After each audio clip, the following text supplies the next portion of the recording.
Hello, I'm Toycat, and recently I tried to test the theory that people are brought together by adversity, and so I ran a Minecraft server where there was mostly just bedrock covering the world with just a few dirt, stone, and wood blocks. However, this society was so successful, it actually ended up turning on itself and griefing started to happen, and it made me realize that, you know what, if you really want to be successful, if you really want to bring people together, you have to make things even harder. So this is the Nether with hard difficulty turned on, except it's also a old style Nether, so it's limited to 256 by 256 blocks. Also, natural regeneration has turned off, so when you lose hearts, it's permanent. Also, all the friendly blocks like wood I have replaced with bedrock. If that is not enough adversity to bring people together, I just don't know what is, so let's try and bring people together with the ultra hard survival realm experiment.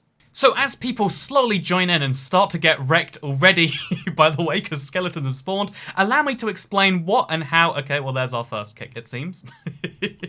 But allow me to explain exactly what the purpose of this is, because we could just say, how long can people survive in the Nether? And honestly, I'm going to enjoy watching that too. There is a certain joy in all of this, but I think there needs to be some form of win condition, and I'm not going to tell anyone about it, but given that the one purpose of the Nether that you have to achieve in Minecraft is you have to be able to get blaze rods, I figured it would be a really fun idea to basically give people a gauntlet before they can get there. Wow, everyone has died to skeletons so far. You know, it's a brutal Nether, because even if you can get past these skeletons, even if you can get past all of this soul sand, soul soil, ghast, skeleton spawning craziness, there is the field of fire that I deliberately have here as a way to punish players, set them on fire, and make them punish if someone gets punched into the fire. They're going to really regret that. There are ways for people to turn on each other if they want to, that they probably shouldn't. There is a ruined portal right here, except what's actually going on is it's a trap chest, and underneath the trap chest, spoiler alert, there is some TNT. So there is one thing that maybe has something, but it's a trap that if too many people are greedy and go for the chest at the same time, they'll all die to. And then if they can traverse this entire biome and make it all the way to the top, there is, fortunately enough, a Nether fortress. And in that Nether fortress, there is one actually good chest that isn't trapped. It has a gold sword, 2 gold ingots, and some gold horse armor, and then there are some blaze spawners, and if people can kill blazes together, then I will say they have succeeded. Obviously, a single gold sword is not going to be enough. You need dedicated, coordinated teamwork. How well are people going to be able to do that? Let's find out in today's realm experiment. Yeah, everyone's dead. It's pretty tragic. By the way, this new kick function on Bedrock is really useful. You can actually kick people from inside the game now. But as you can see, people are not dealing well with the the 2 ghasts that are chilling right around that corner. Someone said, Toycat, you've been on your game with the second channel videos. I like this Dark Money 42517 person. I hope they succeed, even if I'm not invited to the Spoon's birthday party. So the most interesting thing I found so far is Fusion Warrior 86, who has been tunneling in a cave using just his fist. Again, there are no other resources besides soul sand, but that involves going near skeletons, and he almost got killed there. He's likely going to be on crazy low health, but you gotta give him something. He is surviving. Never mind. The skeletons got in from this side. So, off the first batch, no one survived, and that's because they all went their own separate ways. Okay, we've got a new batch of players, and there are still skeletons around them. Some would say remove the skeletons to make it more... Oh, that was actually a ballsy decision. It didn't work for them, but they tried to go off by themselves, and it almost had some success. Okay, so 2 people are chilling in this cave together. Between them, I think they actually could take down a okay, one's just dug straight down to the ground, and they're dead as well. There are just 2 more remaining. There is just 1 more remaining of this new batch. Maybe I had too high hopes for people. Maybe they don't. Maybe they need to experience the hard times before they can come together. I am proud of you. You are the lone survivor of an entire group of players. So Bailey X has been chilling, saying, Mr. Cat, I have 1 heart. And this was already a monumental challenge. With 1 heart, I don't think it's possible. And I think they're being pretty clever. They've been staying in the same place. I think they're waiting for more recruits who they can join up with. I mean, I like that as a strategy, I guess. Just chill in a hole, grab some resources, hope the rest of the players save you. Okay, here is another batch of players being teleported to their start point. Wait, I recognize this person. He shouldn't be here. He should have been kicked. But everyone else, together they actually killed the, oh god, he's swimming in the soul sand somehow. Oh no, he's doing a Minecraft emote, because of course he is. You know, this is the... That's what you get for your degeneracy. That's what you get for trying to flex on people with your $4.99 microtransaction. You deserve that. You too, probably. Oh, we've got someone who was just killed by skeletons, and we've got one final player trying to punch him off. He might actually succeed Is he going to? He's on fire. This is... Okay. You know, maybe this challenge is too hard. Maybe we need to, like, tone it down. Maybe the strength of 10 players just isn't suitable. Look at all these arrows. It just isn't seeming to be suitable so far. So for round 4, we're having some serious connection issues, it seems. Everyone is just trapped in midair. I think their, like, games are loading and it's just not working. Must be a server issue. One of them's getting destroyed by a skeleton in the meantime. I feel bad. You know, I'm gonna stop that. I'm gonna let them spawn in of their own volition. Oh, that saved them, it seems. Hey, look, they're all oh no, they're all punching each other. Oh my god, this isn't how friendship works. This isn't how you're meant to do. Okay, well, that'll teach you a lesson, I hope. What? Why? What's wrong with people? Maybe we should have like a little bit of variance in where they spawn so that this doesn't happen. Come on, guys. This is... This isn't how you win. This isn't how you win anything, man. So we have one Ocelot remaining. I would love to see their health, but I think it's more fun knowing that he's probably almost dead. Yeah, it seems as though the most successful strategy is to kill everyone else. Yet something's gone horribly wrong here. I can't tell you what. And they hit the ground too hard. Okay, yeah, so there's definitely a little bit of an issue we have to work out here. It's hilarious seeing people do this, but I just don't think it's so effective. Maybe we should stop that. Do you want to see something wacky? The borders of the Nether have changed. And now, I don't know what or how or why, but now this is the boundary of the world. What have I done? How have I done it? And how has the world genuinely changed shape because of that bug? You know, I guess people get a little bit of a head start. They did so badly before that now they can skip straight ahead to the fire section. Let's see how it goes for them. Oh, and the Nether's back to normal, it seems, actually. How did that happen? How did the whole shape of the Nether change and then just go back to normal? What is that? How does this whole format work? Whatever, now is the best time because there's no skeletons. People might stand a chance. Okay, so this time, the hope is that they will not decide to punch each other while there's a little bit of lag as they switch dimension. That's a big hope. We'll have to see if it pans out. Ooh, only one person punched. Aha! So now we have a bunch of players. They have the first teamwork challenge. If one of them... Oh, now they've got some adversity to fight through. Are they going to team up? No one's punching each other right now. There's a lot of shared enemies that they could clearly work together on. Are they going to, or are they going to split up and search for clues by themselves? I'm genuinely curious. We seem to have a bunch of groups of people. We have... Yeah, there is a general direction, though. Hey, look at that. They're all teaming up. Okay, we got our first death. I actually lied. That was our second death, and then it looks like XD Salt has burned to death. And then there was 7, with one of those going off and doing his own thing. Now, here's the question. Will the lone... What is this skin? How are you allowed to use this as a skin? Anyway, will the lone blue shark going off and doing his own thing be more successful than the group of players trying to fight the fire? The 3 players. Where did everyone else go? How did they die? I was gone for a few seconds, guys.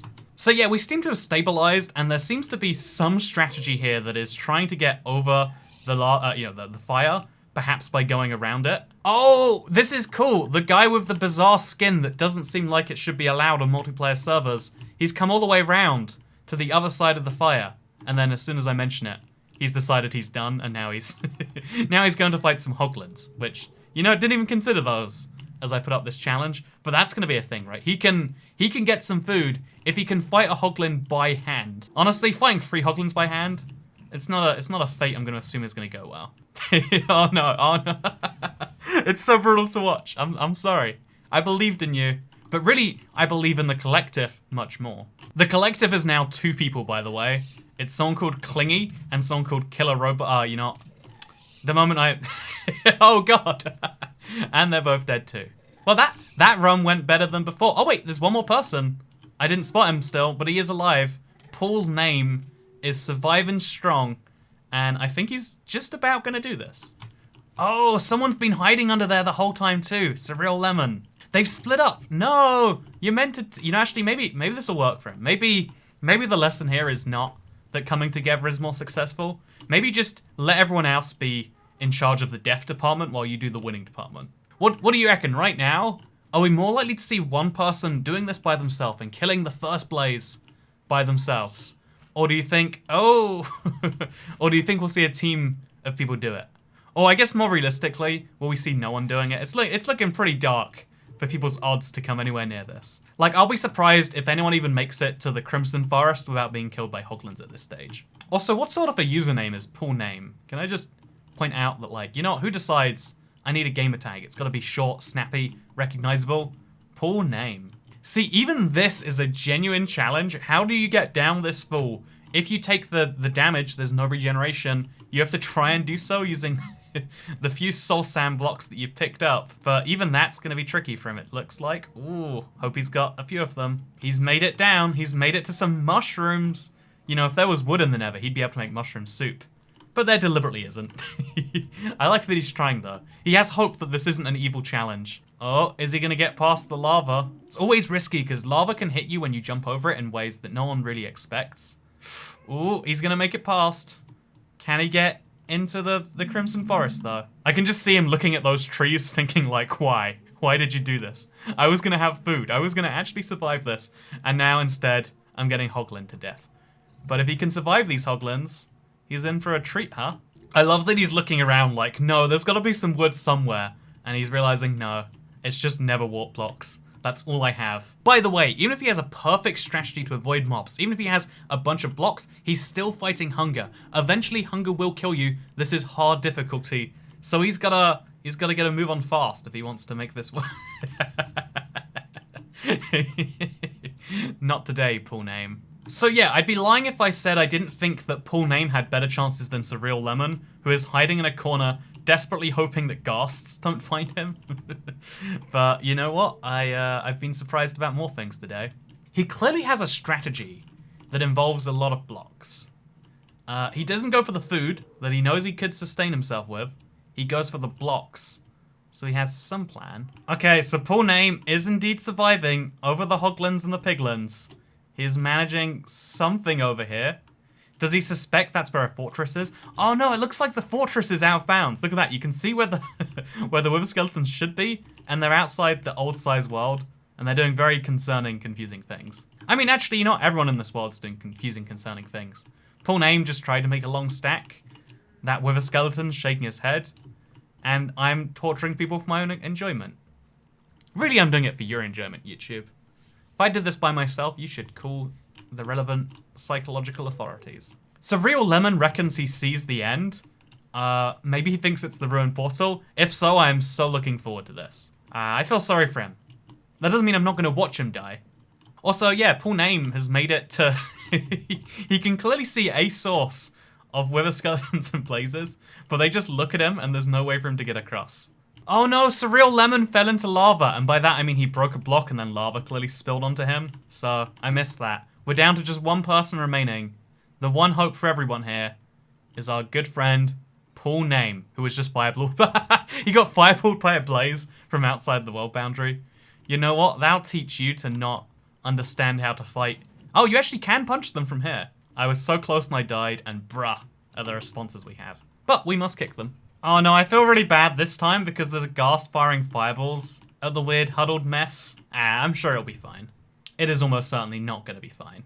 We've got a full batch of 9 players, which is actually not a full batch, and you can see how they're sticking together. I feel like there's like, people are like telling the lesson to each other that they should really try to avoid things. So we've got 5 players just going right ahead and managing to survive the Soul Sand Wastes. Crazy Social Game, funnily enough, has got the least social strategy, with 4 friends following behind him. Meanwhile, everyone else has made it to the Crimson Forest. They work their way around the map using the path set by Pool Name, but will they fall for the trap that I've set for them? Will they all go in there for the chest thinking, oh yeah, let's get ourselves some good loot. This is clearly the end of the map.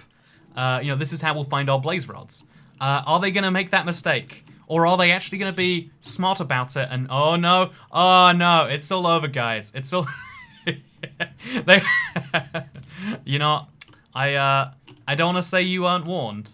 Also, one of the, literally, Crazy Social Game just killed someone. Jesus, he is immediately on that defense. We now have but 2 players remaining as Crazy Social Game hits the ground with his Blackstone. This is the best loot he could have had all game, and he messed it up.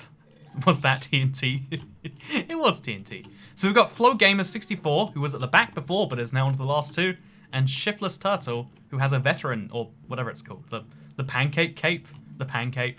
I don't know what it's called. But they're about to die, though. Meanwhile, Flow Gamer 64 has the lonely gold leggings that are the only armor. The truth is, though, armor will only protect you from so much, and so much does not include free piglins, it seems.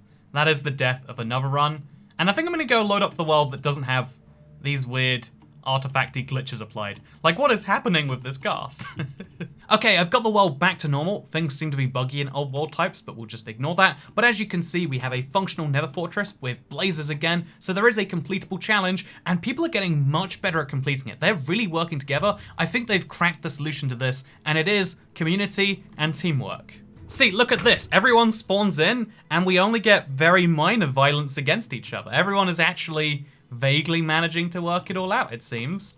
That's big okay, you know, actually... Okay, well, maybe they're not learning about teamwork after all. How are there only 2 of them left? Where did they all go? Oh, this man, Clucky Chicken.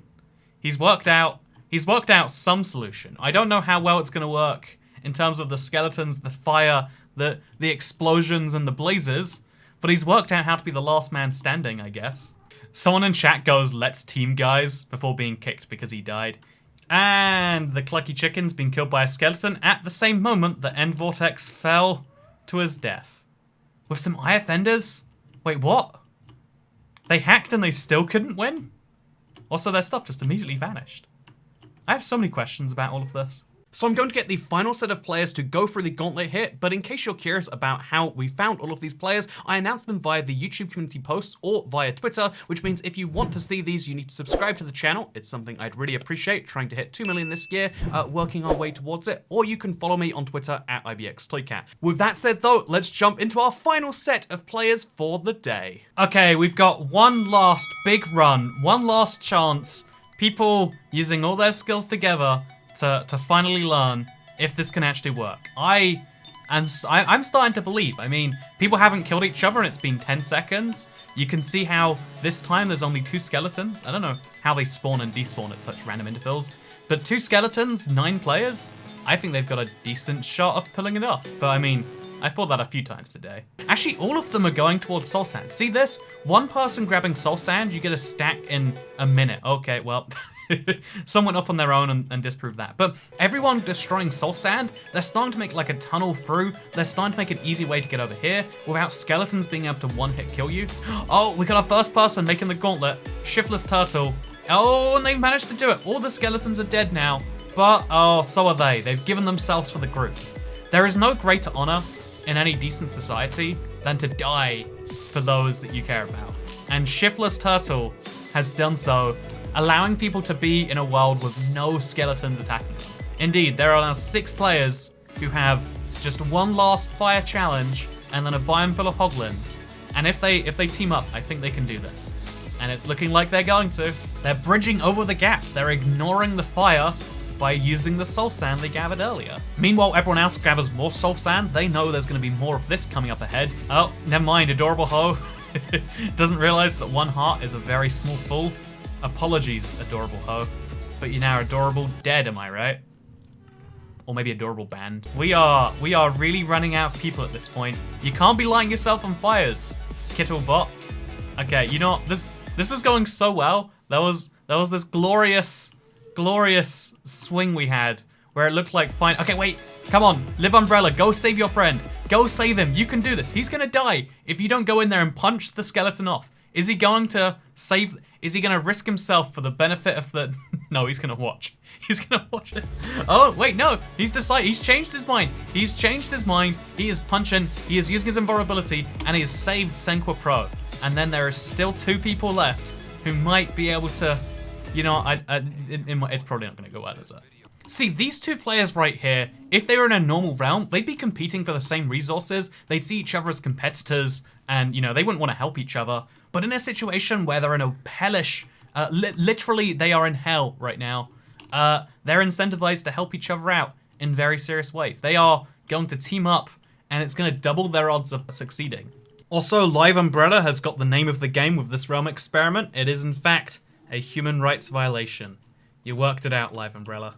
You worked it out. Maybe it is Live Umbrella. Like it's someone who is living and also an umbrella.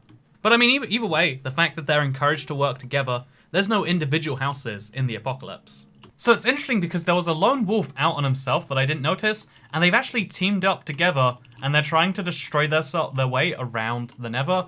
Again, it sounds like a good strategy if it weren't for the... Oh, and there's a skeleton coming after them though. So ignoring the fact that they're going to run into mobs anyway this way, it also ignores the fact that, oh, they need food, don't they? And a skeleton came in behind them, it seems, and is just destroying them from this angle. That is so brutal. And now there is just one, Live Umbrella. He's lost his Senqua Pro. He's lost the person he protected. And now he has to work out how he's going to do this at all. He's probably taken some damage from skeletons. You can see that the skeleton's gone, but how far is it really gone? But I guess he's going to find out when he turns this corner, huh? So yeah, I guess he's just decided to live by himself. One of the things that we do as humans that seems very arbitrary when you think about, you know, how bad depression is. Like, why do we have a built-in system for depression? But I think it's actually a valuable one. When you are cut off from your tribe, in normal times, that would usually mean death. We are very fortunate that we live in a world where people who are super introverted or people who just don't get as much from social interaction don't need to have it to fundamentally survive.